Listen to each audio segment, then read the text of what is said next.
Betrayed by my own blood. The shocking truth behind my sister's missing ring. The scream still echoes in my nightmares. You took it, didn't you? Those words, dripping with venom and fueled by years of simmering resentment, shattered my world. My sister, Jane, accused me of stealing her engagement ring, a priceless family heirloom. Imagine being condemned by the people who were supposed to love you unconditionally, your own family branding you a thief without a shred of proof. You're a loser and you couldn't stand to see me happy. Years later, this is the story of how my life imploded in a small town where secrets fester and accusations cut deeper than any knife. Growing up in a small town of Millbrook wasn't glamorous, but it was home. My parents, both teachers at the local school, somehow managed to stretch their salaries to make sure my sister, Jane, and I never went without. Jane was my big sister, my best friend, and seemingly everything I wasn't. While I preferred the quiet company of books and sketch pads, climbing the old oak tree in our backyard, those were simpler times, before our paths started to diverge. As we grew older, the differences between us became more pronounced. Jane was outgoing, talented, and seemingly perfect in every way. She wrote poetry that made our English teacher cry and starred in every school play. Meanwhile, I was just there, the quiet one, the one who'd rather spend lunch break in the library with a book than in the cafeteria with crowds. But there was always this unspoken understanding that Jane was destined for greater things. When college acceptance letters started arriving, Jane landed a spot at one of the most prestigious schools in the state. I still remember the day she got her letter. Mom and Dad couldn't stop crying with joy. "Our baby is going to Riverside," Mom exclaimed, hugging Jane tight. "We always knew you were special." Dad was already on the phone, calling relatives with the exciting news. "Did you hear? Jane got into Riverside on a full academic scholarship." That was the beginning of the real divide between us. Not that we stopped loving each other, but life has a way of pulling people in different directions. Jane moved to the city, and I stayed behind, still in our childhood home, still trying to figure out who I was supposed to be. I never could have imagined how deeply this shift would impact our family dynamic, how fragile play, trust, and forgiveness could be. The phone calls home from Jane became a weekly ritual of success stories and achievements. "Did you hear? Jane's research paper was published in the university's psychology journal," Mom would boast to anyone who'd listen. "She's only a sophomore, and she's maintaining a 4.0 GPA while doing all this extra research. That's our girl." I spent those 2 years after high school working at the local diner. When I finally enrolled at Millbrook Community College, it wasn't Riverside, but it was something, you know. They interviewed her about her research on childhood development. She looks so professional, pushing my peas around my plate. I know I worked hard in my studies, I really did. But somehow getting a B+ in Introduction to Business didn't quite measure up to Jane's published papers and television appearances. After being rejected from the psychology department, I was dropping off resumes at local businesses with no callback. That's how I ended up working at Aunt Sarah's store as an assistant administrator. She took me on with that look of pity I was getting used to seeing. "It's just temporary," Sarah said, showing me around, "until you find something more suitable for someone with a degree." Then came the news that changed everything. Jane called one Sunday evening, her voice bubbling with excitement. "Mom, Dad, his name is Michael, and he's a lawyer at Blackwell and Associates. His family owns half the buildings downtown." I watched my parents exchange knowing looks of approval. Of course, Jane would find someone as successful as she was. "He's taking me to Paris next month," Jane continued. "His family has an apartment there. Can you believe it?" "That's wonderful, sweetheart," Mom replied. I sat there, in my old sweatpants, still living in my childhood bedroom, making minimum wage at my aunt's store. Psychologist dating a wealthy lawyer and me. "When do we get to meet him?" Mom asked eagerly. "He's taking me to that new French restaurant this weekend." I excused myself from the kitchen before they could see the tears welling up in my eyes. It wasn't that I wasn't happy for Jane, but each of her successes somehow felt like they were highlighting my failures. Holidays became a showcase of Jane's exciting life, play bringing stories of important clients and breakthrough therapy sessions. "Tell them about that conference in Boston, honey," Mom would prompt, beaming with pride. I'd sit there in my work clothes from the store, because minimum wage doesn't get you your own apartment in this economy. Even my aunt's employee discount couldn't help me save enough to move out. Then came the announcement we all knew was coming. It was during Christmas dinner when Jane stood up and announced, "We're getting married." She squealed, extending her left hand to reveal a stunning gold ring with a diamond that caught every light in the room. It's been in my family for generations. My great-grandfather gave it to my great-grandmother in 1925. Mom burst into tears of joy. The next few months were a whirlwind of wedding preparations. Jane was at the house constantly, turning our modest home into a wedding planning center. Every surface seemed covered with bridal magazines, color swatches, and guest lists. I had a rare day off, and I was sprawled on my bed with my warm copy of Pride and Prejudice when I overheard Jane and Mom in the garden below my window. "These roses will look perfect for the reception," Jane was saying. "We should plant more along this." "Careful with your ring, sweetie," Mom cautioned. "Those thorns can catch on anything. This glove keeps catching on it. I'll just put it here on the bench for now." I returned to my book, half listening to their chatter about flower arrangements and table settings. I was just getting to my favorite part when I heard Mom's voice. "We should get more fertilizer if we're planting all these new roses. Let's run to the garden center." "Good idea, Chris. We're going to the store. Be back soon." The house fell quiet except for the distant sound of birds in the garden. When they returned, it was Mom screaming the ring. I looked up from my book at the commotion through my window, pushing aside gardening tools and flower pots to see them frantically searching. "It was right here. I put it right here on the bench." "Don't worry," Mom soothed, her voice strained. "It has to be here somewhere." They searched until the sun started to set, combing through every inch of the garden, but the ring was nowhere to be found. That's when I first saw the suspicion in their eyes when they looked up at my window. With shaking hands, Jane dialed Michael's number. "What do you mean you lost it?" His voice boomed through the speaker. "That ring has been in my family for 4 generations. My great-grandmother wore that ring through 2 world wars. I'm so sorry, Michael. You better find it." The violence in his voice made me flinch. "I don't care what it takes, that ring is irreplaceable." After she hung up, I've never seen before. "You took it, didn't you?" Jane accused, her voice escalating with each word. I felt like I've been slapped. "Jane, I was in my room the whole time." "Exactly. You are the only one here." She was screaming now, mascara running down her cheeks. "You've always been jealous of me." Mom stepped forward, her face contorted with hurt. "Christina, if you took the ring." "I didn't take anything," my voice cracked. "I swear." "Then you won't mind if we search your room," Dad said, already heading for the stairs. I followed them up to my bedroom, rifling through my drawers, emptying my jewelry box, flipping my mattress, with books scattered across the floor, but closed restroom everywhere. "It has to be here somewhere," Jane mud, throwing my sweaters onto the floor with contempt. Hours of searching turned into days, then a week. Each day, the accusations grew worse. "Just admit it," Jane cornered me in the kitchen one morning. "You can't stand that I'm getting married while you can't even get a..." "Please," I begged. "Look at you," she spat. "Living with Mom and Dad. You're a loser, Christina, and you couldn't stand to see me happy." Mom stood in the doorway, arms crossed. "We're going to call the police if you don't return it." "Go ahead," I shouted back, finally breaking. "Call them. I have nothing to hide because I didn't take your precious ring." Each word was like a knife cutting deeper than the last. The worst part wasn't the accusations or the threats, but the absolute certainty that I was guilty, that I was capable of betraying my own sister out of jealousy and vindictiveness. Word spread fast in a small town. Within days, the entire community had turned against me. At the grocery store and at church, people who've known me since childhood suddenly found reasons to sit in different pews. I was restocking shelves at my aunt's store when I heard her voice behind me. "Christina," Sarah's phone made me freeze. "We need to talk." In her small office, she didn't even offer me a seat. "Your mother called me this morning." "Aunt Sarah, please." She held up her hand. "I took a chance on you when no one else would, and this is how you repay me, by stealing your sister's engagement ring."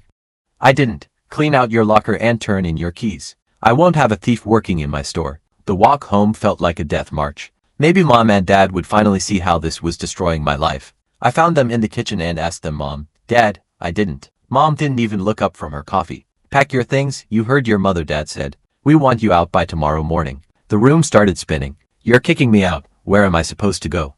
"Maybe you should have thought about that before you stole from your sister." Mom finally looked at me, her eyes harder than I'd ever seen them. "You brought shame to this family, Christina.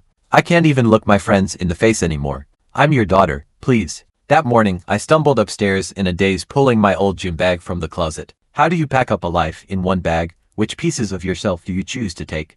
Play close one and first enough for a week, maybe 2, one pair of sensible shoes, my laptop. Then came the harder choices, the books that have been my friends when I had none. Pride and Prejudice, Jane Eyre, and Little Women, stories of other women who had to find their way in a hostile world. Through it, I couldn't stop crying. These walls have heard my first words, seen my first steps. This room had been my refuge through every storm of my life. Now it was just another place I wasn't welcome. My phone buzzed with messages from old friends. "I can't believe you would do this.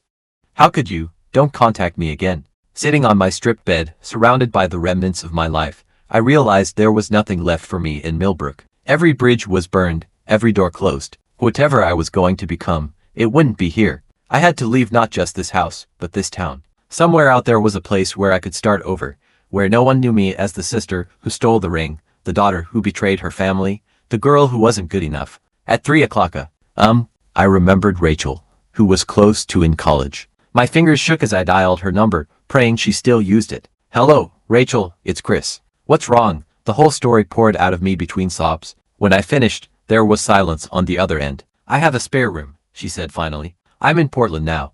It's not much, but it's yours if you want it. I checked my bank account just enough for a one-way bus ticket to Oregon and maybe a meal or two. When can you come, Rachel? Tomorrow, I whispered. I have to leave tomorrow. The bus ride took 2 days. I spent most of it staring out the window. My gym bag sat on my lap like a life preserver, everything I now own contained in one small space. Rachel was waiting at the station, just like she promised. She hugged me without hesitation, and for the first time in weeks, I felt human again. The store where I work is hiring, she said as we drove to her apartment. It's just retail, but I started the next day. The store manager took one look at my business degree and my desperate eyes and handed me a name tag. You start on Register 3. I threw myself into the work like it was a lifeline. Every shift, every sale, every minute was 1 minute further from Millbrook and the wreckage I left behind. When other employees complained about long hours, I volunteered to stay longer. When they grumbled about difficult customers, I took them on with a smile. The hustle paid off, and before I knew it, I was managing my own department.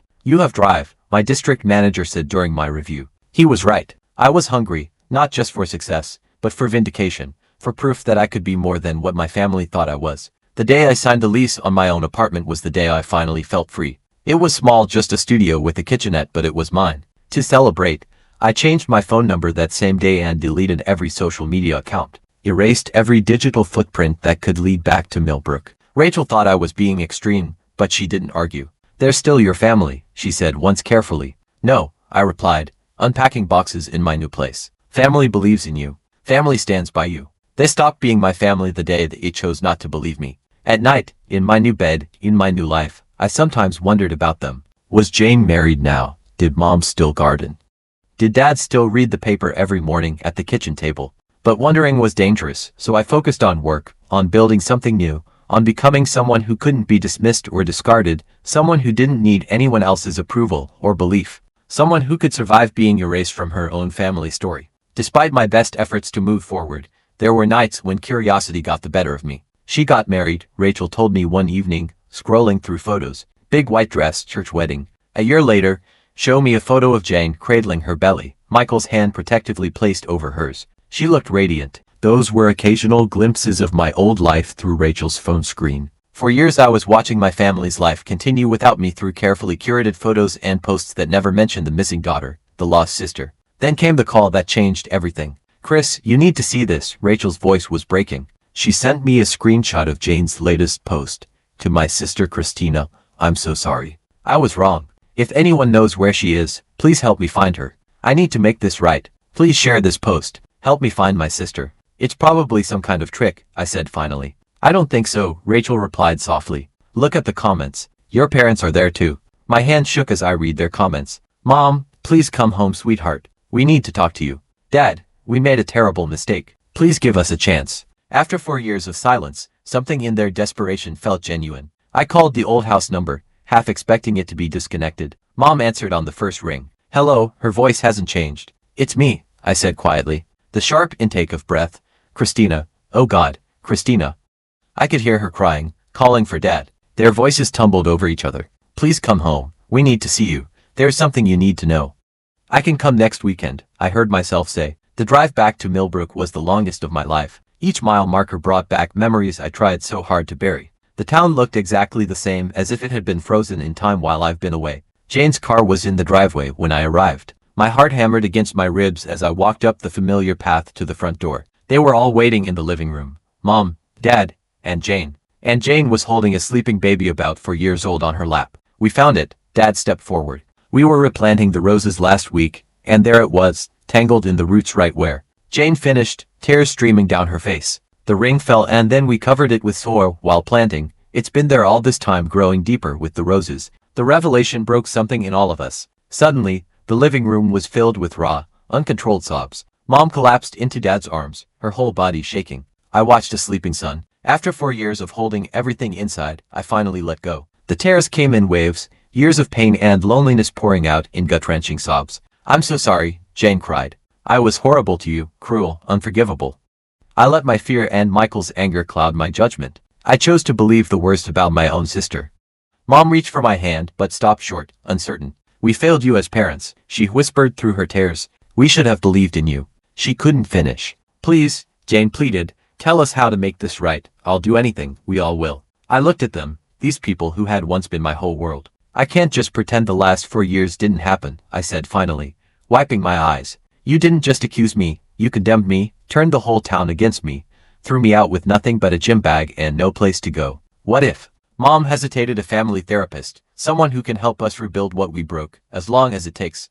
I looked at the little boy on the couch, my nephew. I realized with a shock. He had Jane's nose and Michael's dark hair. "I'm not moving back to Millbrook," I said firmly. "I have a life in Portland now, a good job, friends who stood by me when no one else would." "We understand," Jane added. "We don't deserve to have you back in our lives, but if you're willing to try, even a little." It took 3 months before I agreed to my first holiday visit, Thanksgiving. I brought Rachel with me for support. The dinner was awkward, full of careful conversations and avoided topics, but it was a start. We started seeing Dr. Martinez, our family therapist, in office, and we talked about trust and betrayal, about the weight of expectations and the poison of assumptions. Sometimes we leave her sessions angry or hurt with old wounds reopened, but slowly, carefully, we all were healing. Jane's son, my nephew Tommy, is the easiest part. To him, I'm just Aunt Chris who brings him books from Portland and teaches him to draw. His innocent love is like a bridge between who we were and who we might become. The roses still bloom in Mom's garden, including the ones that grew around that ring for years.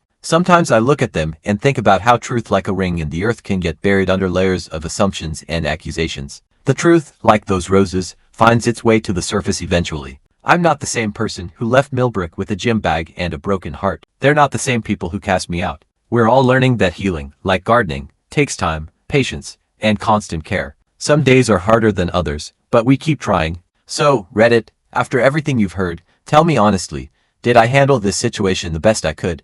Was agreeing to therapy the right decision, or should I have walked away completely? Your opinions matter to me more than you know. Was it right of me to eventually try to reconcile with my family, or should I have kept them out of my life after what they did? Was I too harsh, too forgiving, or was my response justified given the pain and betrayal I experienced? What would you have done in my shoes?